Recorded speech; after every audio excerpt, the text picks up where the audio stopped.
नमस्कार मित्रांनो, आज आपण अवघ्या 1 मिनिटात जाणून घेऊया महाराष्ट्राचे Martin Luther King Mahatma Jyotirao Phule यांच्याबद्दल जे एमपीएससी परीक्षेसाठी अत्यंत महत्त्वाचे आहेत.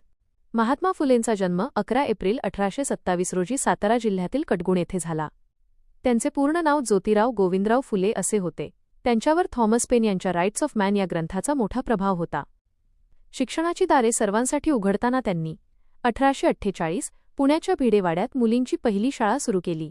1852 अस्पृश्यांसाठी पहिली शाळा सुरू केली. 1855 कामगार आणि शेतकऱ्यांसाठी रात्रीची शाळा सुरू केली. 1882 हंटर कमिशनसमोर प्राथमिक शिक्षण मोफत आणि सक्तीचे असावे अशी मागणी केली. त्यांनी 24 सप्टेंबर 1873 रोजी सत्यशोधक समाजाची स्थापना केली. त्यांच्या समाजकार्यामुळेच 18 मे 1888 रोजी मुंबईच्या जनतेने त्यांना महात्मा ही पदवी बहाल केली. त्यांचे गाजलेले ग्रंथ लक्षात ठेवा. 1.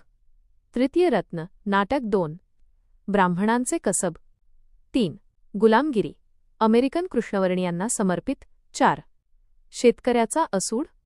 5. सार्वजनिक सत्यधर्म हा त्यांचा शेवटचा मरणोत्तर प्रकाशित ग्रंथ.